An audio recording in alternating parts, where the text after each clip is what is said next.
a 3-volume set of Pride and Prejudice brought to the show. It was a gift from the guest's father, purchased in London around 1995. I've always been a really voracious reader, and he went into a bookshop, and apparently the woman in the bookshop showed him the second edition set, and he said, "Oh, that's really nice, but I'd like to get her something special. Do you have any first editions?" This book is a second edition, published in 1813, shortly after the first edition's release. Due to the societal norms of the time, the author, Jane Austen, is not credited on the title page. At that time, women were often discouraged from openly publishing their work. Interestingly, the value of this book is significantly elevated due to the immense popularity of Pride and Prejudice. Its first editions are exceptionally rare. Second editions of this novel have seen a surge in value. The guest's father paid approximately $200 for the set in 1995. An estimated current value at auction would be, I would put as an auction estimate on that $6,000 to $8,000 on it. And your insurance value would be higher, be around $9,000. Good to have. Not always a first. You don't have to always be number one, you know? Exhibited on the show is a photograph acquired by the guest's grandfather during a barnstorming tour by Babe Ruth and Lou Gehrig after they won the World Series. Christy Walsh, Babe Ruth's business manager, put together this barnstorming tour in which Gehrig and Ruth toured all around the country doing these exhibition games. Babe Ruth was an American professional baseball player whose career in Major League Baseball spanned 22 seasons. Lou Gehrig was an American professional baseball first baseman who played 17 seasons in Major League Baseball. On the back of the photograph, there is a rubber stamp marking the Babe Ruth and Lou Gehrig tour. Depicted in the photograph are Ruth and Gehrig in their journeys, holding their baseball bats. Interestingly, this is an original first edition that bears the signatures of the two sportsmen. These are facsimile signatures. These are part of the photograph. Right. Both for Ruth and for the Gehrig. Okay. Then we have the pen signatures here in blue. It is rare to find an original first edition photograph of the duo in such good condition. At auction, considering the provenance and condition of this piece, it is estimated to be worth.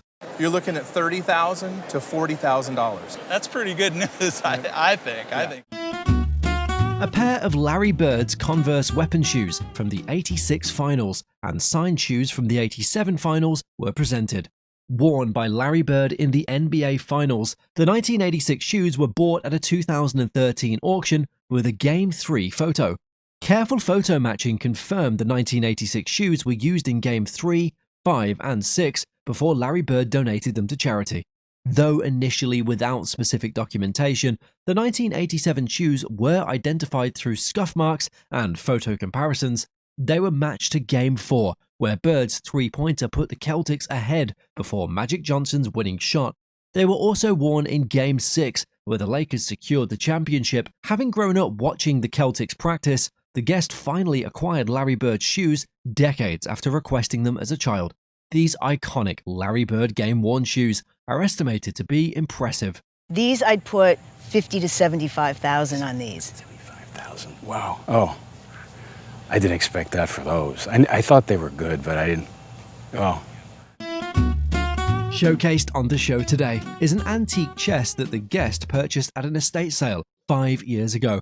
I really liked the front of it, and that was what attracted me to it. I like the little flowers here. Okay. And I knew it had some bumps and bruises, but I thought it was still pretty. The piece is a federal sugar chest made in Charleston, South Carolina, circa 1795. Upon opening the top of the chest, a storage space is revealed, which was used to store sugar currants. As you can see, there's a lock here, of course. And the reason that lock was there was because sugar was so valuable. And you'd have little hands reaching into it, maybe from children wanting some candy, getting some sugar. Right? People would sometimes steal it. It is made of a combination of mahogany and cherry wood. At the base of the chest, there are 4 delicate legs, which have a similar framing to that used on the sides. This chest still retains its original handles on 2 sides, easing the movement of the piece from one place to another.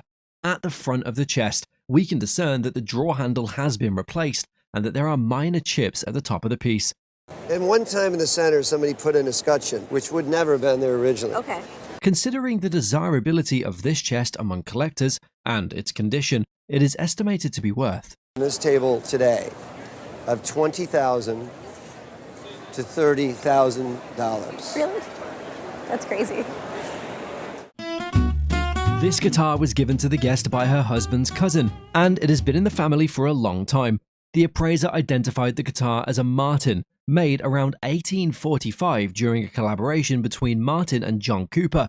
The nature of this collaboration was that after the Martin family moved from New York to Pennsylvania, Martin's guitars were distributed by John Cooper, the guitar teacher.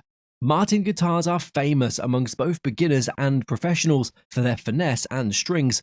The label on this guitar reads Martin & Cooper, 385 Broadway, indicating it was made when the company operated from a second-floor location. The guitar featured a spruce top, an ebony fingerboard, and a painted back peghead known as a Stolfer headstock, with all tuners on one side. The design predated Fender's similar configuration by 100 years. Everybody thinks that Fender invented the 6 on one side. Well, this guitar had these kind of tuners 100 years before Fender even existed. The back and sides of the guitar were made of Brazilian rosewood. Its headstock was elaborately engraved, which was an unusual feature for this lower-end model, indicating someone had it customized. Remarkably, the guitar was in spectacular original condition, with all original finishes, bindings, and neck intact, despite its age and use by the family. Much to the guests' delight, the appraiser estimated the guitar's retail value to be between. Estimation of its retail value is somewhere between $8,000 and $10,000. Wow, really? Really. Cool. In Scotland, a remarkable collection of D.C. Thomson publications was unveiled. It includes rare editions of the famous Orr Woolley comic strips. These items are a testament to D.C. Thomson's contribution to British comics, especially in Scotland. Receiving them as Christmas gifts, the guest gathered these comics since 1939. Dudley Watkins moved to Scotland in the 1920s, joined D.C. Thomson, and created Orr Woolley. Not sleepwalking at all, he'd been rather mischievous. He was a good boy and he had a heart in the right place, but he could do some really bad things. Despite its evident spine, the collection features a standout first edition from 1939. Another part of the collection, the second edition, is in excellent, almost mint condition. Rich in expressive illustrations, the collection also includes the first post-war edition. Pride of the nation, anticipation, hesitation, condemnation, concentration, agitation, jubilation, expectation. Wonderful stuff. Absolutely. These cherished Orr Woolley comic editions, steeped in history and sentiment, are valued at of your magnificent collection, £25,000. Oh.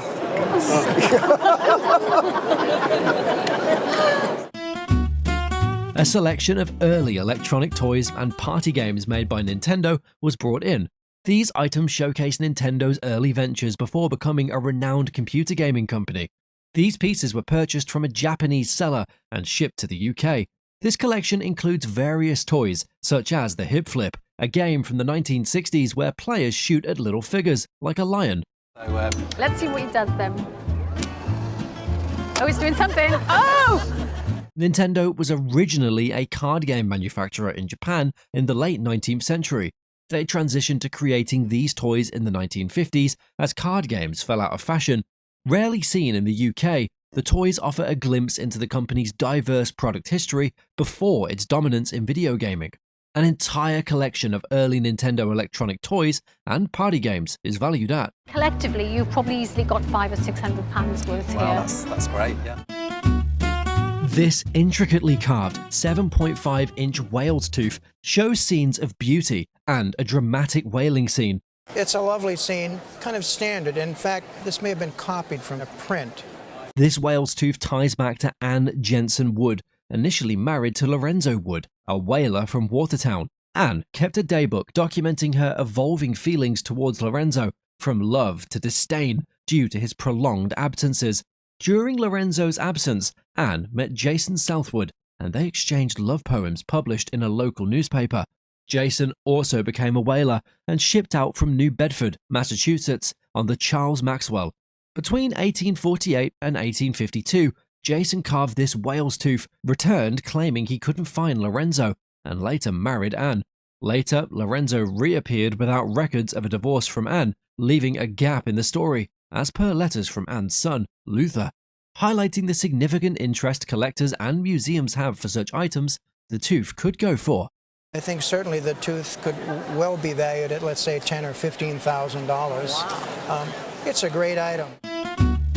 This beautifully weaved rug was given to the guest by his father's family. It is a Navajo weaving from the Navajo Reservation of the southwest part of the US in Arizona. The history of yay rugs originated from the Navajo sand paintings, which were very religious. Although the Navajos refused to do any commercial product that related to their paintings because of their religion, a man named Will Evans, a trader with the Shiprock Trading Post from 1912 to 1948, was credited for starting the tradition of yay rugs. Particularly, this rug dated from 1930 to 1940, which is fairly early in the Navajos' tradition. The figure depicted on this rug represent the yay divinity of religious figures, and there's the rainbow yay that encircles all of them. There is also a depiction of a sacred Navajo man known as the rabbi. During that period, the Navajos bought dyes made in Europe and Germany, hence the vibrant orange, red, green, and other colors on the rug. Another thing to note is that this rug can be damaged by the sun and should be cleaned only by a professional Navajo rug cleaner. There's been a lot of debate on the price of this rug, ranging from $3,000 to $4,000, but a reasonable price would be. This was in the $3,000 to $5,000 range. There was one appraiser that felt it could go a little bit higher, $6,000 to $8,000. I'm glad I didn't spill anything on it. A proprietary bronze sculpture by Freda Brilliant, renowned for her bold and bohemian nature, was appraised. Freda Brilliant, a celebrated sculptor, gained fame after immigrating to Australia, Russia, and then India. Her audacity and talent led her to approach famous individuals at parties, insisting on sculpting them. Freda Brilliant was the guest's aunt, the wife of his mother's brother. The bronze sculpture in question is a maquette for the famous Gandhi statue in Tavistock Square, London. This statue, unveiled by Harry Bilson, has become a pilgrimage site for Indians in England. Visitors often place flowers at the statue as a gesture of gratitude for a safe journey, especially on Gandhi's birthday. There's a pilgrimage goes into Tavistock Square of the Indian League and other dignitaries, and they lay all these flowers around it. This particular bronze statue, given its historical significance, is valued at, in the history of the representation of this man, £20,000? Yes. Just from an antique store in 2004, the guest brought in 2 sweet apples for appraisal. The artist was born in 1847 with the name Deacon Scott Evans, but he changed his name to D. Scott Evans, which he was popularly known as. He also played with pseudonyms, like the one on the object, Stanley David. The label shows the title of the objects as prize apples. D. Scott Evans was formerly known for the portraits of beautiful, stylish women and elegant interiors, but he would make pieces like this one for himself to fill the eye, not for commercial purposes.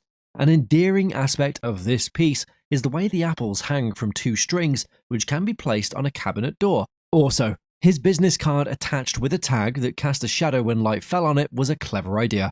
The work is oil on canvas, and though it's signed, it is not dated. But D. Scott Evans didn't live long. He died in 1898, so this piece was probably done in the 1880s. The frame was made later, around the 20th century. Hence, a reasonable insurance value is $22,000, but an auction estimate for this piece would be. At auction, a work very similar to this, but without the wonderful card, just brought $12,000 at auction. Wow.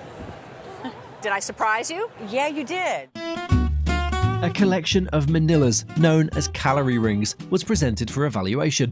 These metal rings were originally thought to be slave bands due to their appearance, but they were actually a form of currency used in various regions of Africa. Acquired during the Civil War in Nigeria, around 50 years ago, a trader gave them to the guest. Manufactured in places like Bolton, England, the manila rings were used as a medium of exchange. These are the most plentiful type, these small ones. They made these in their millions. Manila rings were crafted to be sturdy and capable of withstanding significant force. They feature intricate designs, punched or engraved into them, further underscoring their use as currency, rather than mere shackles. These rings, dating back to the 19th century based on their patina, are relatively common and range in value from. Those, as a pair, would be close on 200. I think it's very interesting. A piece of Victorian-era furniture, believed to be a John Henry Belter table, was purchased during a design appointment. John Henry Belter, a German immigrant active in New York from 1840 to 1865, is celebrated for his cabinet making. His work is known for its lamination process, elaborate carving, and use of rosewood, mahogany, and occasionally oak. Belter's furniture often featured marble tops and included parlor tables, case furniture, and bedroom suites. Upon examination, the table lacked Belter's hallmark lamination under the skirt and was made of pine, not rosewood. Additionally, Belter was not known to make corner tables. These discrepancies led to the conclusion that the table was not a genuine Belter. Alexander Rue is a contemporary of Belter, on the same level as Belter. I do not think it's Rue either. Identified as an early 20th century piece, not a Belter, the table was valued at. What would you think the worth of this is then? I think it's worth about $300 to $500. Is that it? Yeah. Really? Very interesting. An original sketch of Snoopy, created by Charles Schulz, presented by the guest. It was gifted to the guest by Schulz himself during a visit to Hallmark, where the guest was employed. An encounter occurred during a company event celebrating Schultz's 25th anniversary with Hallmark. And I was sitting in the front row, and he had a flip chart, and he just sat there and probably less than a minute did this sketch. I had been sort of smiling at him and enjoying his talk, and he just gave it to me. Charles Schultz's career has had a significant impact on popular culture through the Peanuts comic strip and related media. The enduring popularity of the Peanuts characters, particularly Snoopy, and the substantial revenue generated by the Schultz estate. This incredible sketch was appraised as a valuable piece due to its direct connection to Schultz and its relatively large size. Despite being created on flip chart paper, the drawing's dimensions and the artist's signature significantly contribute to its value. An estimate of the sketch's insurance value would be: my estimation of its value for insurance purposes is $12,000. Are you kidding me? Oh my gosh, that's just for a minute sketch. A bronze Guan Yin sculpture was presented to the show, acquired at an estimate auction in Jerome, Idaho. Auctions that you wish you could go back and do all over. They had such wonderful things. This was part of a collection owned by a couple, the husband having been raised in China. It was purchased competitively, recognizing its potential value among other desirable items at the auction. This incredible sculpture is a depiction of the Buddhist goddess of mercy, Guan Yin, cast in bronze with silver inlay details, attributed to the late Ming Dynasty artist Yu Tang Shishou. Now, Shishou was a Chinese late Ming Dynasty, we think a monk.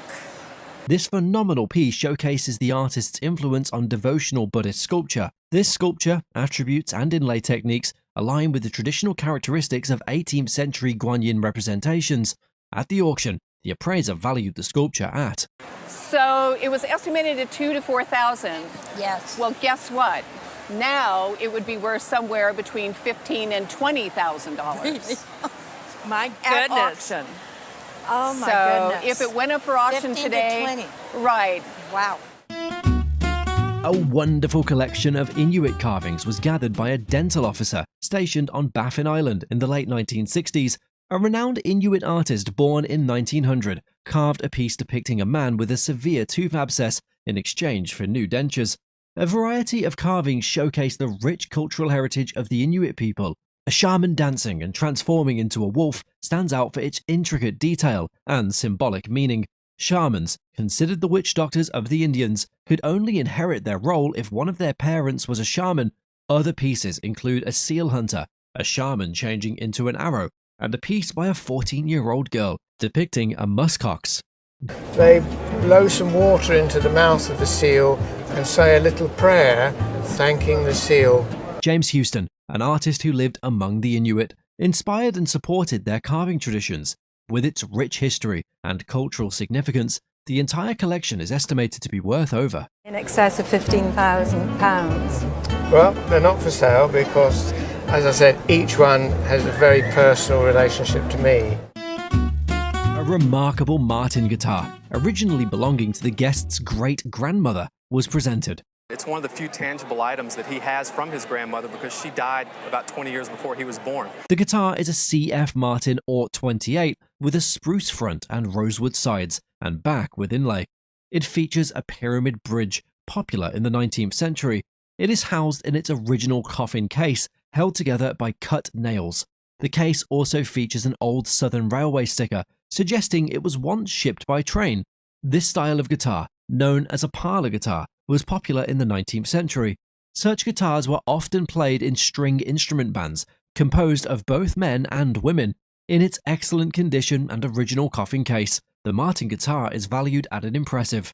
There are several that have sold at auction for as much as $2,000 to $3,500. Wow.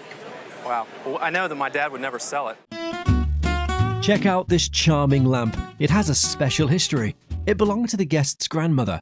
It's a Tiffany lamp with a beautiful blue Favreau glass shade. Blue shades are rare and much sought after by collectors.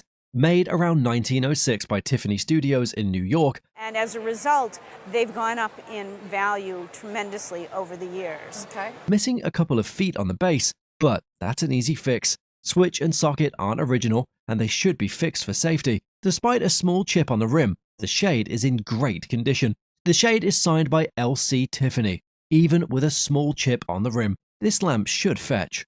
For retail, would sell between $15,000 and $20,000. Cool.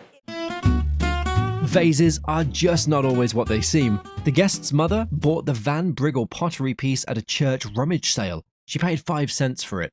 She became interested in Van Briggle pottery after a 1970s night class. The piece had old medical tape with the price written on it. The appraiser called it a lovely example of Van Briggle pottery. He explained that artist Van Briggle moved to Colorado Springs in the 1900s due to tuberculosis. Artist worked there until his death in 1904.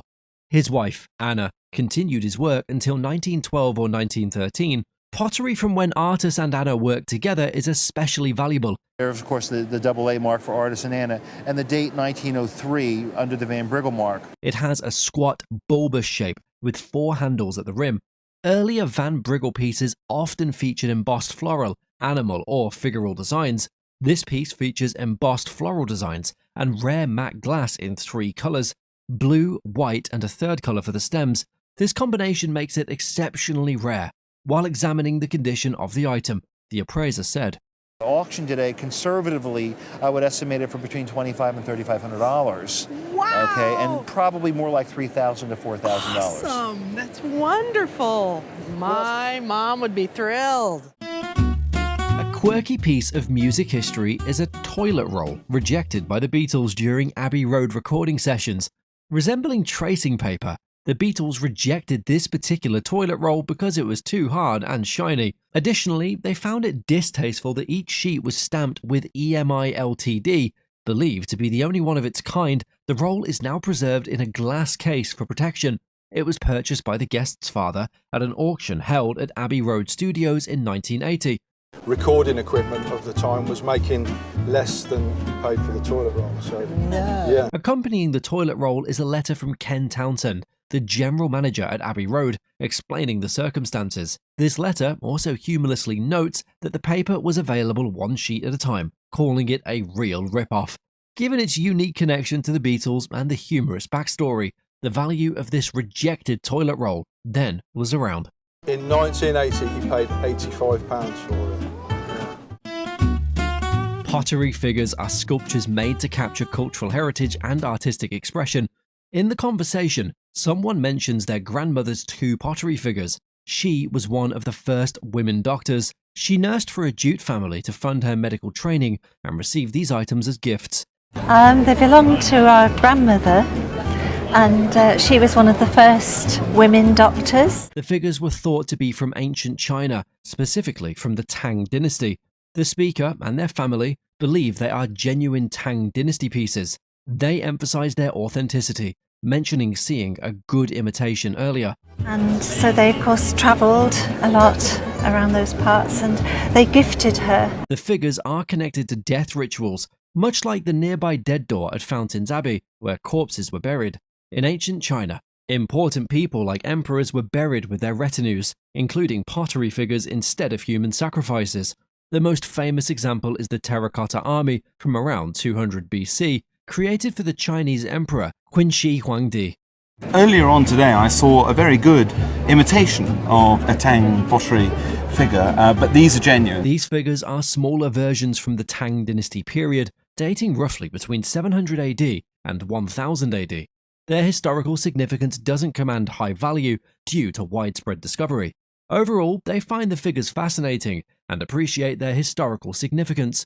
While examining the condition of the item, the appraiser said, £400 to £600 on each. On each. Oh, very nice. They're lovely though. Aren't they? Wonderful. I think they're great. Straight from the vast expanse of Alaska's tundra comes a breathtaking work of art. This treasure was discovered by the guest at a humble yard sale in Homer, Alaska. The painting's corner bears the distinctive signature of James Moses. I did a little research on the artist and learned more from the art museum curator and found out that he was one of the premier Alaska Native artists. James Moses was an Inupiat Alaskan artist known for his vibrant and expressive paintings, prints, and sculptures. He was born in the small village of Kumiyut, Alaska, and grew up in a traditional Inupiat subsistence lifestyle. Reindeer herding, an integral part of Alaskan culture, is beautifully portrayed in this piece. Some people see the introduction of reindeer to this part of Alaska as controversial. This exceptional artwork, circa 1960s, is a masterful ink and watercolor on paper creation. In 1953, he was in a major airplane accident, and it was at that time period that he started to paint and draw so he could have an income. As a highly sought-after artist, this remarkable piece by James Moses would have an estimated auction value of. I would place a value on this between $2,500 and $2,800. Okay, very good. Thank you. A pocket watch, recovered from a barrel discovered in their parents' flooded basement. This incredible watch was among the belongings of the guest's great-grandfather and great-great-grandfather, both of whom were involved in the railroad industry.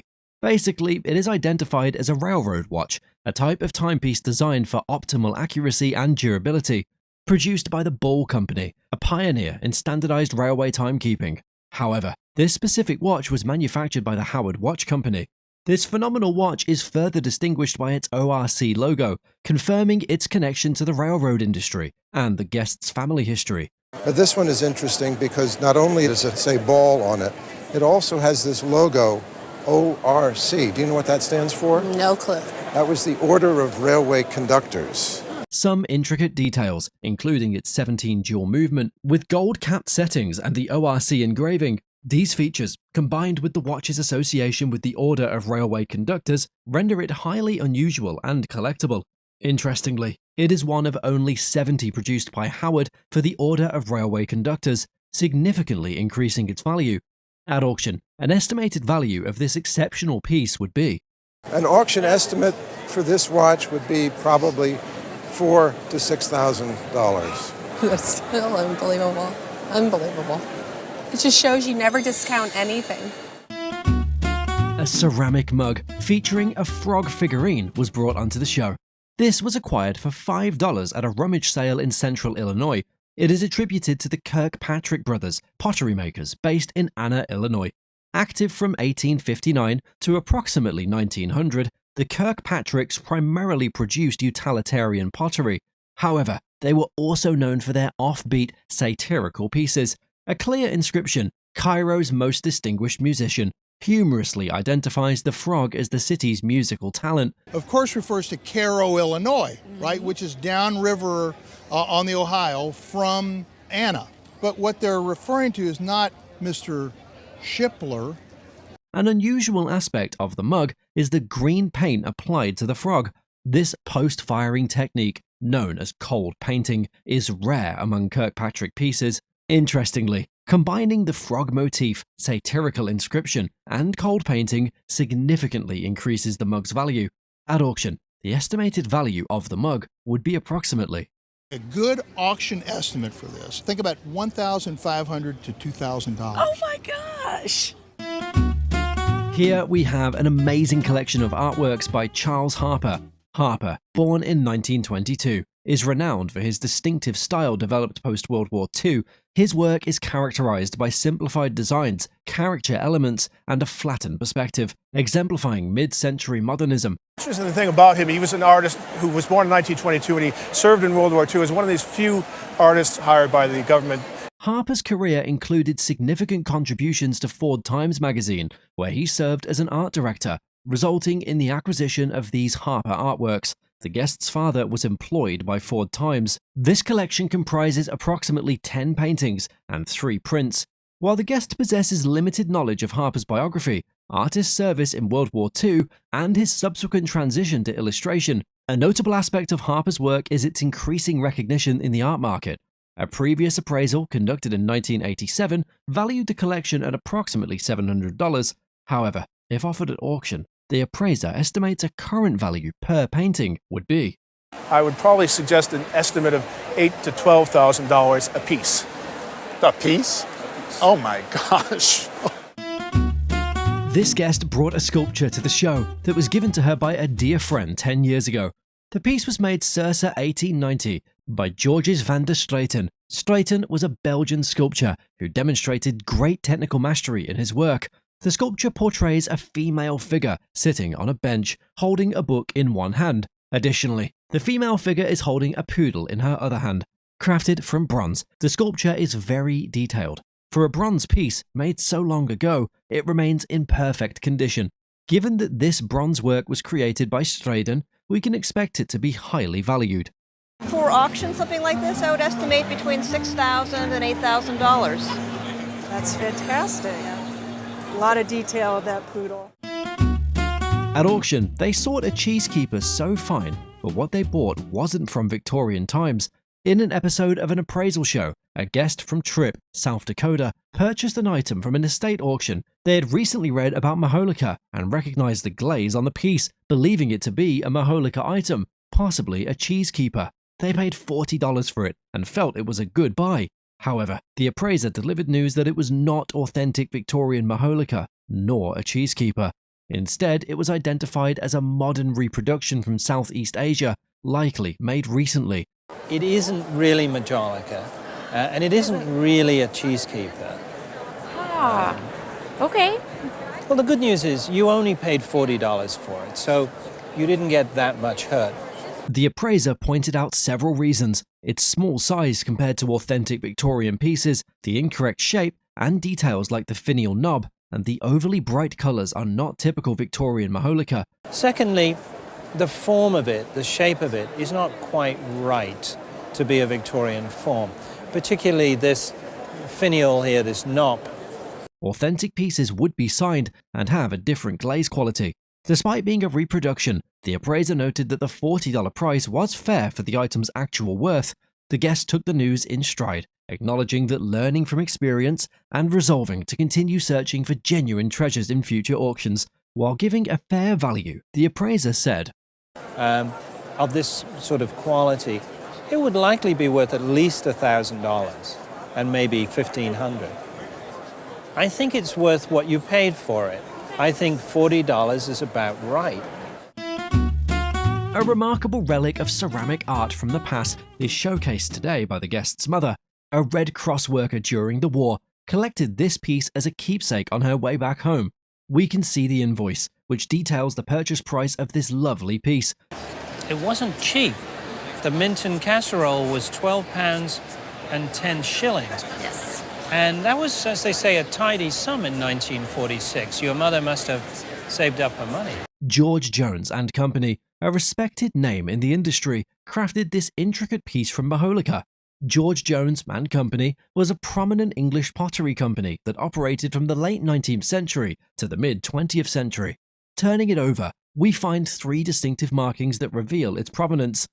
Where there's been an unglazed section left. And that's the way Jones put his design number on pieces. The discreet impressed mark is the identifying symbol of George Jones & Son. The piece, a pre-game dish, had a cover adorned with a mother quail and her chicks. Mother quail with her chicks around.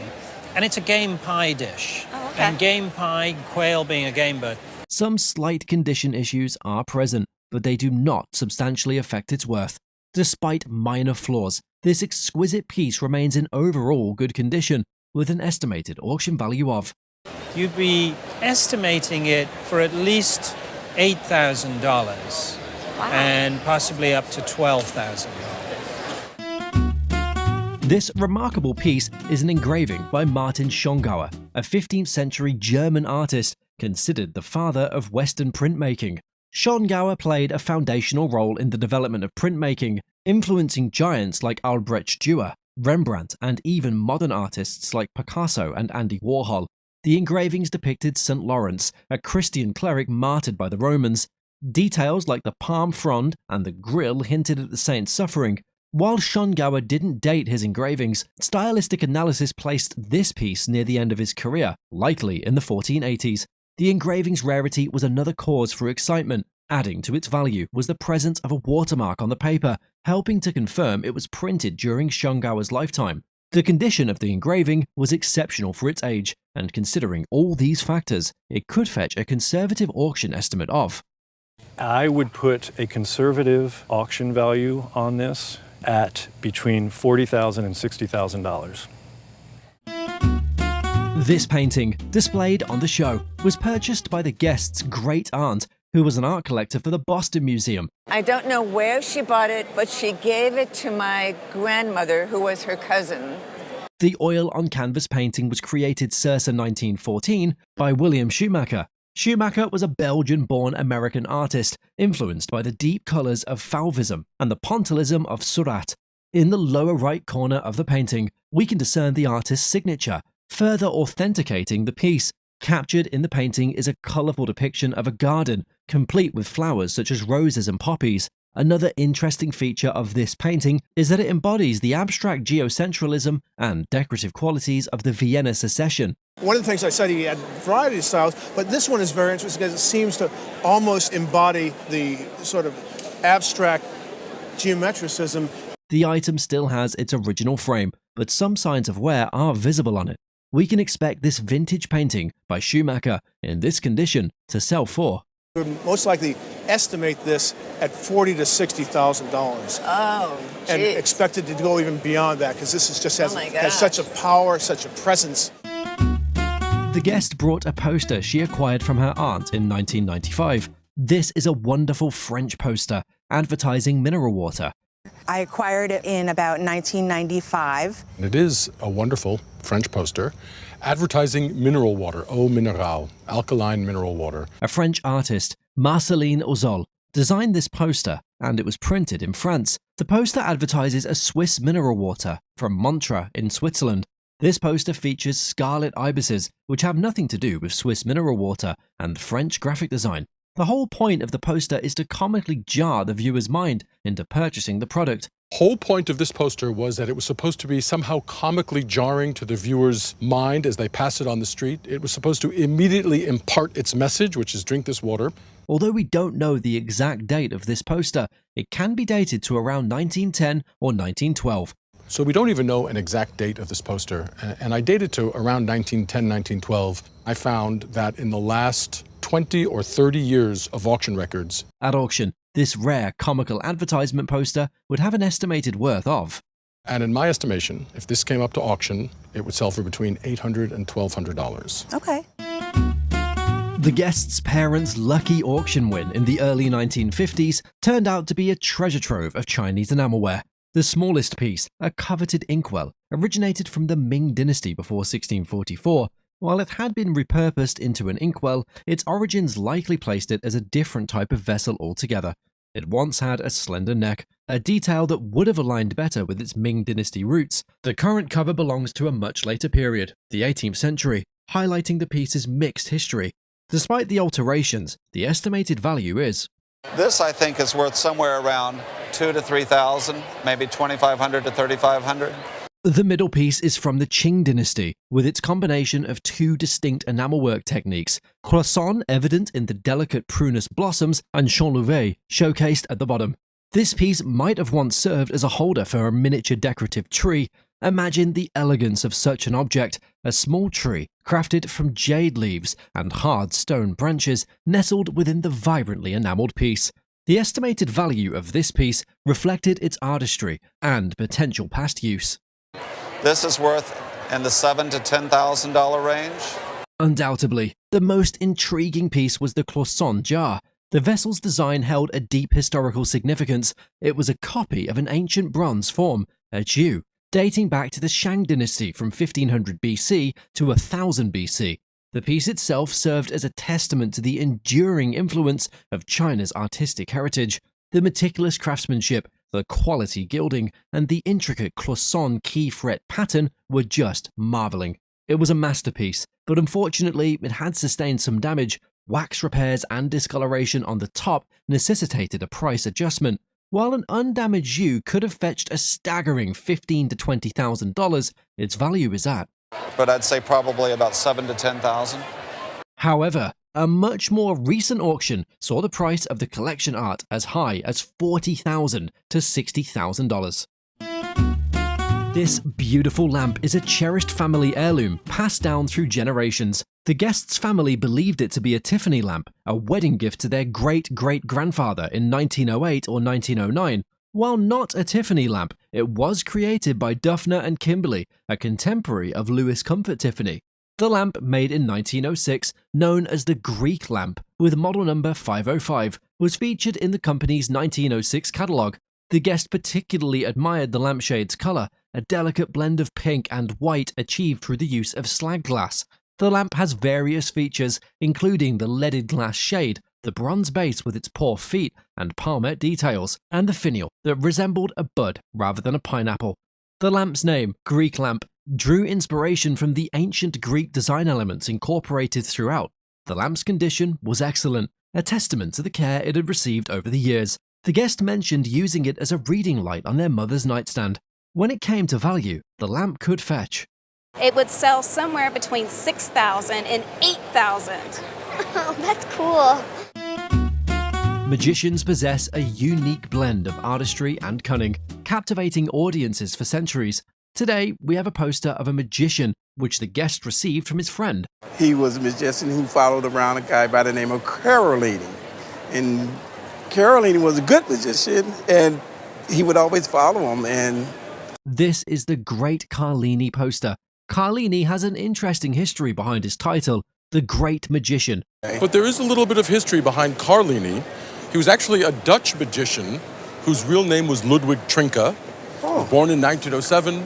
The imagery on this poster is unique, unlike the typical posters you see magicians make in their pictures and posters. And you see him here with his magic wand over a brazier with very mysterious green smoke coming out of it. He was trying to tell the people that he had some kind of supernatural power. This particular poster was printed in Vienna, Austria. This is a genuine lithograph from 1930. There's no question about its authenticity. Clearly, he not only performed in Berlin in Germany, but he also performed in the Austrian capital in Vienna. Although this magician poster has come up for auction several times, in 2008 it was sold for. Correct. And in 2008, at auction, it sold for $1,000. Oh. In today's market, if we compare this poster to the gold standard of all magic memorabilia, which is that of Houdini, who was considered the king of all magicians, this poster will probably be worth. But a similar poster of Houdini's would probably be worth $8,000 to $10,000 because he's considered the gold standard of all magic memorabilia. Okay. And the reality is, it's going back on the wall. A family heirloom shrouded in mystery, we unveil this doll's true origin and value. This doll was passed down in the guest's family, with a note claiming it came from England in 1703. However, the doll's origins is from Germany, circa 1840. There was also a misnomer about the doll being used as models by hat makers of the time, when in reality, they're just toys. The doll was made in Germany about 1840. Wow. And it's made of paper mache. Made of paper mache with a leather body and wooden limbs, the doll requires careful preservation due to its fragile nature. So it's important that you keep it in a very kind of mild temperature that doesn't change. The doll's all-original condition and elaborate hairstyle contribute significantly to its value. Proper handling and storage are emphasized to prevent further deterioration of the doll's delicate parts, elevated from a family curiosity to a prized antique. This doll's estimated retail value is Doll on today's market in a retail setting would sell from $1,800 to $2,000. A World War II Air Force pilot's mission over the Himalayas becomes a fight for survival. The guest's grandfather flew supplies from India to China. These two artifacts came about when their plane's left engine failed. In exactly the country where the Naga live, which is on the border of Burma and India. One of the artifacts is a Naga warrior headdress, the other a headhunter's sword. This is a headhunter's sword. This is also a nice example, and one of the things we look for is wear. Of interest includes the fact that the famous journalist Eric Severeid was also part of the crew, who had to parachute into headhunter territory. Local Naga warriors guided the stranded airmen on a grueling 145-mile trek to safety. This is a wonderful example of a Naga headdress which would have been worn by a warrior. Clearly pointed out on the sword are signs of its use, hinting at its violent past. These items, with their wartime connection, makes them special, and at an auction they would be worth. And I think it would be worth $2,000 to $3,000. Really? Yeah, so I think it's a wonderful, wonderful collection. The guest, an avid treasure hunter, unearthed a remarkable piece of history. During a 6-month excavation of an old bottle dump, their persistence paid off when their pickaxe struck a hidden gem, a stoneware jug. Initially unsure of the jug's origin, the guest received a preliminary offer of $400 from another appraiser. However, the in-house appraiser brought exciting news. The jug, crafted from salt-glazed stoneware, hails from the renowned Corlear's Hook pottery in New York City. While Corlear's Hook denoted the location, the true star was the maker's mark, Thomas Comereau, a late 18th century potter known for his ovoid-shaped stoneware pieces. There is a lingering linseed oil scent, hinting at the jug's possible historical use for storing the oil. The biggest surprise came when the jug's estimate value was revealed. Its actual worth is $3,000 to $5,000.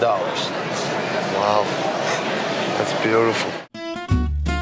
The guest brought in a remarkable heirloom, a 1722 copy of the Torah, the 5 books of Moses, that had been passed down through generations in their family. It was originally a bar mitzvah gift to the guest's father from a beloved uncle. While the guest was more excited about the rollerblades they received at the time, the Torah held immense significance. Such beautifully bound and decorated Torahs were traditionally given for important occasions and were relatively rare due to their Judaic ceremonial purposes. This particular Torah was even more special because it was printed in Amsterdam in 1722.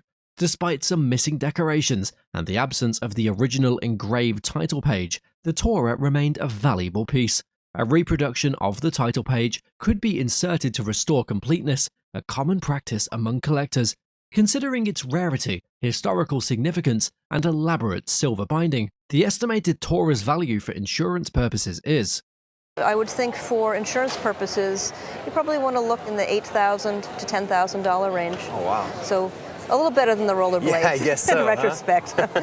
Thanks again. Thank you very much. Today, we relive the extraordinary story of the guest's perilous escape from the grip of war. In her hand, she cradles a tiny, exquisite Meissen porcelain, a bittersweet reminder of her hometown in Germany, Meissen. And nobody was home.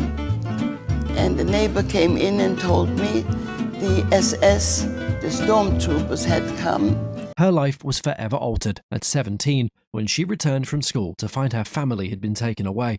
There is a Kindertransport from Leipzig going to England. A spark of determination drove the guest to Leipzig, where she would embark on a journey to England.